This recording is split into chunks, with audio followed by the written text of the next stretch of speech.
Hey, so almost kind of right on schedule. Things are very different today, or were very different today.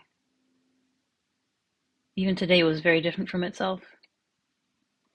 Yeah, this morning well, last night there was a bigger, nastier, darker thought storm. Um, I think, I think with more opening, there comes more courage, more ability to withstand deeper, darker stuff without just sinking into it.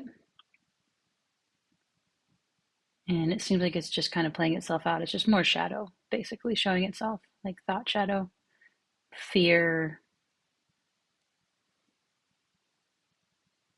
dread, loneliness, projecting all of that onto the universe in various ways. Can't say it's super fun, but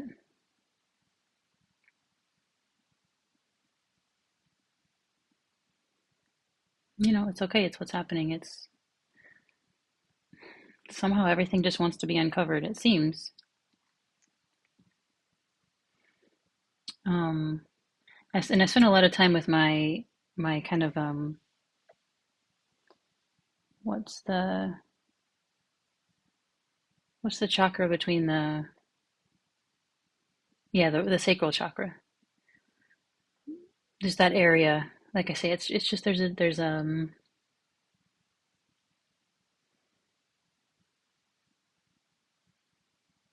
intense kind of I call it burning. It's like friction. It's like clenching. It's like and then sometimes it's like bliss. Like it's sort of like the perspective shifts slightly and all of a sudden it's bliss, connection, perfection. But then sort of I kind of go back to normal, whatever normal is, and it goes back to just being uncomfortable. Something kind of like where, if somebody's poking you, it's not a big deal. If they're poking you all goddamn day, it starts to drive you crazy. Um,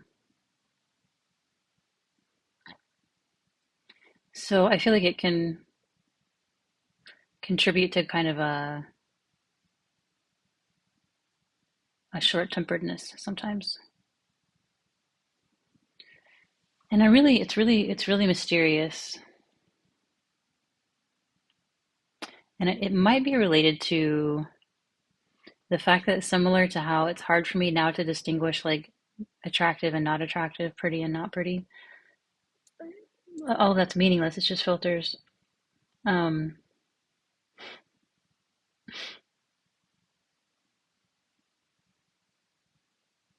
a good smell and a bad smell.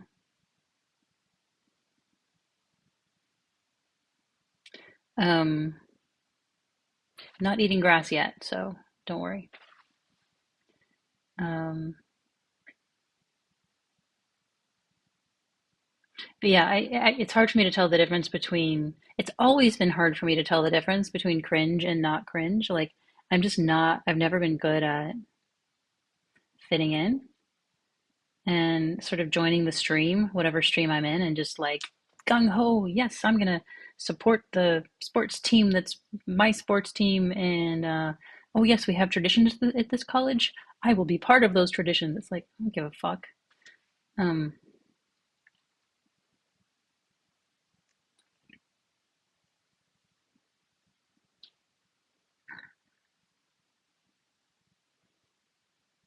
so I don't know, like, but of course, sort of doing my own thing is not generally well tolerated, especially in rural Oklahoma. Uh, so I spent a lot of time sort of trying and failing to figure out what humans are supposed to act like. And now, finally, I don't care.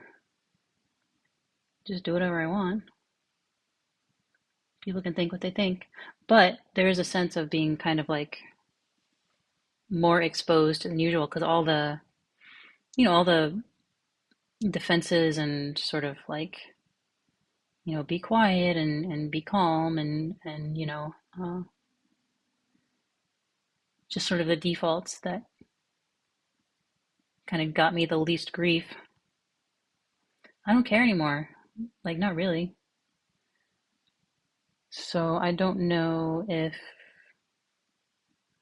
what to do. I don't know how to act.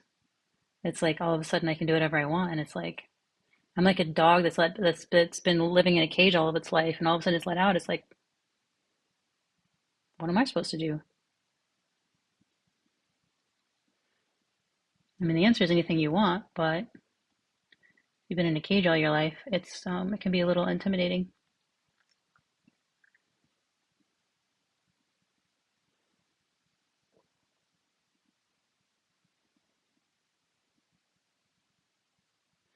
And I wonder if this sensation in my sacral chakra is related to just that being totally exposed out of the cage.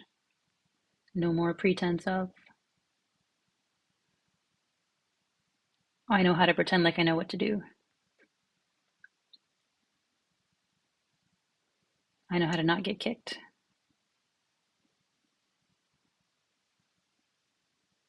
So it's okay. I mean, it's like, you shouldn't expect,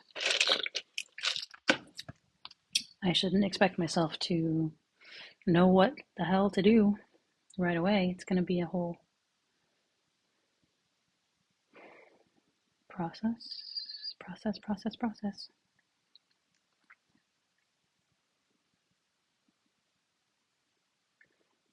And it'll probably shift over time.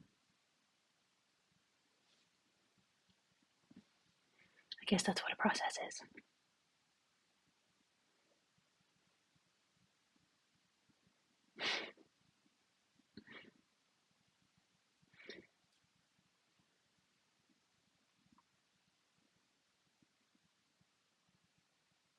But yeah, anyway, I wanted to read something I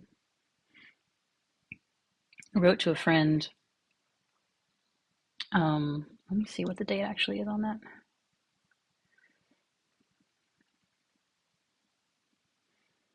Thursday. So yeah, it was before I I visited Mushroomland. Um, I wrote to my friend, I had a big breakthrough pondering on this pointer by Angelo. The way to end suffering is to stop trying to end suffering.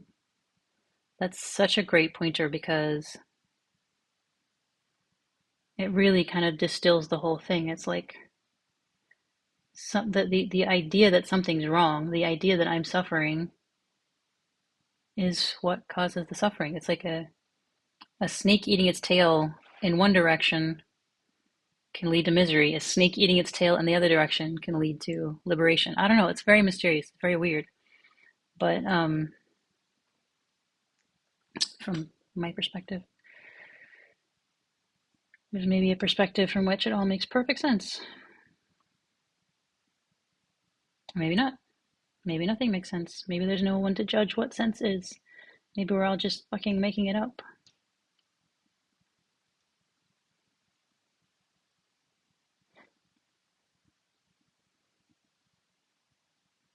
But yeah, ending suffering.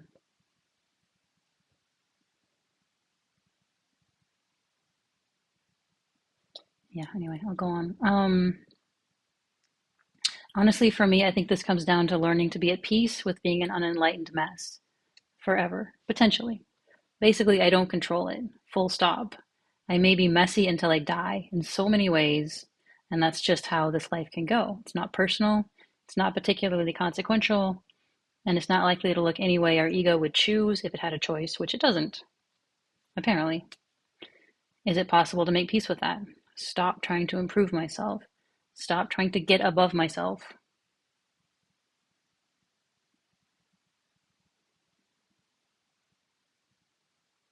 Which means, like, stop assuming there's just something wrong with me that I have to fix.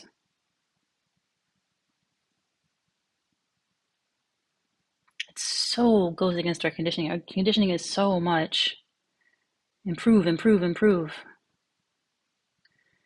And there's nothing exactly wrong with that.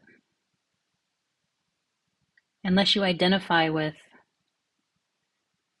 some flawed thing that needs improvement, as opposed to I'm perfect exactly like I am, and hey, maybe I can lift some weights too. Maybe I can learn an instrument too. Maybe whatever. But that that if that if you're living life from original sin as opposed to original perfection, you're never going to be happy. There's never going to be like, oh, I did it. Now I'm perfect. I don't think that's how it works. I've never seen anyone do it, but who knows? Anyway, um, but yes, can I sink exactly into myself and call it good enough? It finally feels like it's happening, but it also had no hope of happening until a lot of things played themselves out and exhausted themselves for quite a long time. Um, yeah, and I mentioned Z Dog's 3-part interview with Dr. Salguero that sort of maps all the threads of spirituality and then deconstructs them. All of them are ultimately about control, trying to pin down the unpin downable. They're just more perspectives. Eventually, they all drop, and it's back to just this, without all the judgment, blame, and other bullshit that makes life feel so heavy for most humans. Then everything is just kind of happening, and it's one experience after another, and it doesn't matter. It's just for fun, just for the pure experience of it. There's no judge, no standard, no grade at the end, nothing at the end except another exploration, the experience of death, and whatever comes after that, or it doesn't. It doesn't matter. Can't control it, can't predict it. Right now, there's this. It's all we can know or say about anything. We're in the middle of a dance we're apparently not meant to pin down or understand or control. We can just do whatever the fuck we want, whatever we most sincerely want to do that's within our power, moment by moment by moment. And we have no idea what that will look like even 5 minutes from now. There is no 5 minutes from now. It's such a relief. Even misery is just more this. Angst? That's what's happening. If it's happening, totally fine. Doubt? Hello, doubt. Thanks for stopping by. It just gets funny. Nothing stays, nothing sticks, nothing can be pinned down, and none of it matters. It's really like being a kid without this crushing weight of having to figure it all out and stay safe. There's no safe. A rock could fall out of the sky and crush me at any moment, no matter what common sense precautions I may take, and I do. It's all completely arbitrary, and from the perspective of an individual human, absurd and even cruel. But from the perspective of no perspective, it's just things happening. Ebbs and flows, something like equilibrium, and then a big perturbation, valleys of peace followed by crags of chaos. Just things happening, and then eventually the release of death, whatever that's going to be like. But meanwhile, look at all the colors. We're in some kind of extreme close-up on one species at one apparent point in time, and what a show. And how lucky are we to be on the relatively fortunate end of things? We have more freedom than the vast majority of apparent humans have ever had. Anyway, for me, for now, it looks like steeping in this, not trying to appreciate it, not like feeling pressured to feel grateful or whatever, but merely allowing myself to feel whatever I feel about it, which ranges from sadness to revulsion to disgust to delight to hilarity. It's all those things.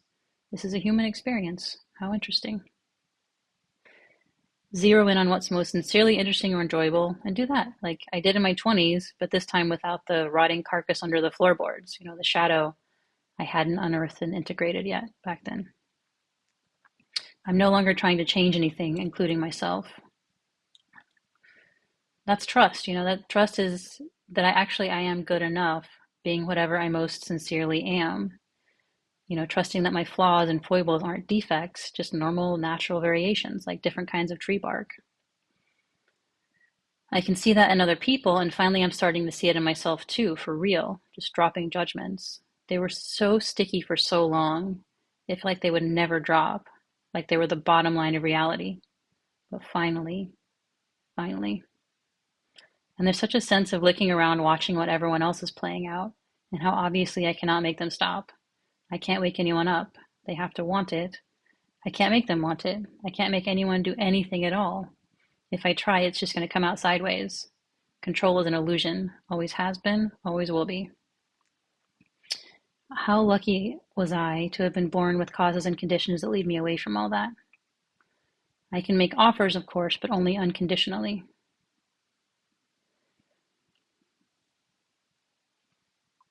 There's no solution to this problem of being human. It's just going to play itself out based on causes and conditions. We can get on board with that, with or without friction and misery. That's about it. I've known this for a long time, but the energetics kept hanging on. They had to play themselves out too. Just had to wind down on their own time like a very uptightly wound clock. That's it. Stop winding, and eventually it winds down. The legends are true. Years ago, when the basic plot of my novel came together, the whole point of it was that life has to be lived unconditionally. But I couldn't live it. I could only believe it. I could only write it down. The energetics of fear and control still had me. It took a whole ass pathless path to figure out how to get there. Yeah, so sometimes, I mean, it's all speculation. Nobody knows what the hell is what, as far as I know, but sometimes I wonder if this particular universe isn't kind of, or even like this species, I don't know, whatever, isn't a lesson in how and control. Like what is control? How does it work? When does it work? Why does it work? Why does it fail? I feel like and maybe that's like I'm a white person. We have control issues. Um Somehow we got it in our heads that we have to like manage and control everything. So maybe I should speak for myself, not the universe. Speak for my race or whatever. Um, we think we need to manage and control everything. We think we need to figure out everything and fix it. And sometimes that's fine. I love vaccines. I love um, air conditioning.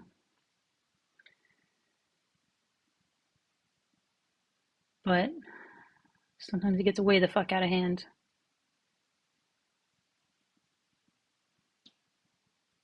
And yeah, nobody likes to be controlled.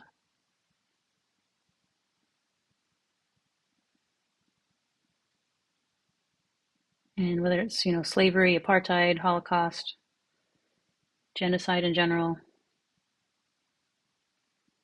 there's a virus of, they talk about the woke mind virus. The real mind virus, in my opinion, is the control mind virus right now. It's like, yeah, you can improve things without feeling like you need to build a fence around it and keep it all to yourself, you know? I guess it's the tragedy of the commons and all that, but yeah. But yeah, like I said, it's not, I'm not gonna, enlightened people, even the most enlightened people, didn't solve the problem of being human. I don't know if there is a solution. I don't know if it's ever gonna happen. I don't know if we're ever gonna reach those points where, like in my vision of my ayahuasca vision of initiating friends and family into the mystery and just how beautiful that can be. But even the so-called ugliness, playing itself out,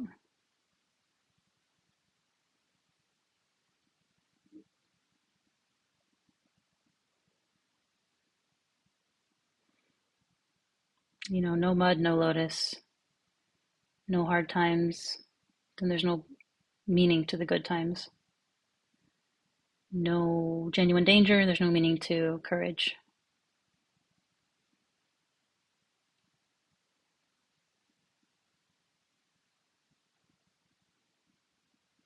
And if there's no God, if we're really here on our own, if when we die we're really gone, and there's no, nobody sort of lifts the veil at the end and says, like, surprise, everything's perfect. I mean, and I've been kind of living as if my mystical experience was real, and there is a perfection. There is an ocean, and I am going to rejoin it, and it's going to be fucking beautiful. But there's always like no matter what people have as far as mystical experiences, there always seems to be plausible deniability so that we stay in the dream for like because if it was like for certain sure that this was a dream,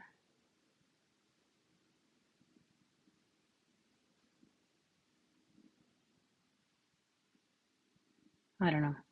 All I know is I have a feeling I'm never going to be for certain sure of anything until it's over, and maybe not then either. But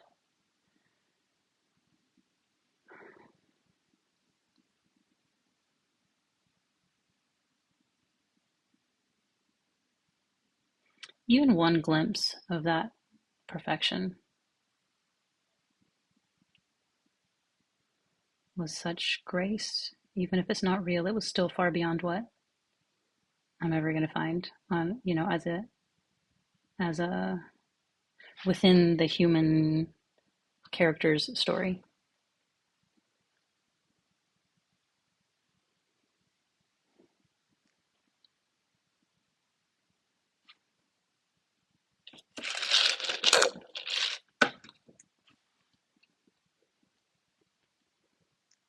Meanwhile, my little garden with its little flowers, with its caterpillars, with its butterflies. It's freshly miraculous every day. I know I probably talk about it a lot, but it really is freshly miraculous every day.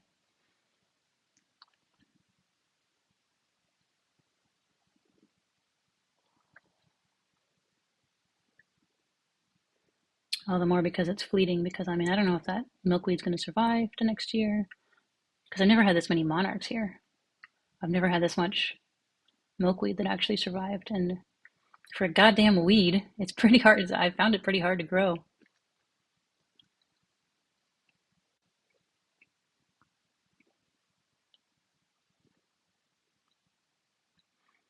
And of course, I mean, winter's going to come, and then no fucking butterflies at all for a while. It's hot, and then it's cold, and then it's nice, and then it's hot, and then it's cold. It's rainy and it's sunny, and there's just like it all seems just right. I mean, I couldn't manage all this. I couldn't manage one cloud. Who's managing all this? Does it really just like wind up the toy and let it go?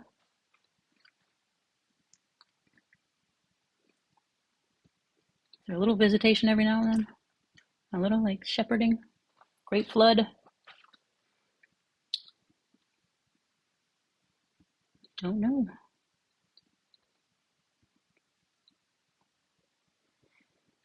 But it's a good story. I mean, we come up with good stories. We come up with good music. We come up with beautiful buildings and paintings and books. What else are you gonna do? Anyway, that's my yammering for today. Cheers.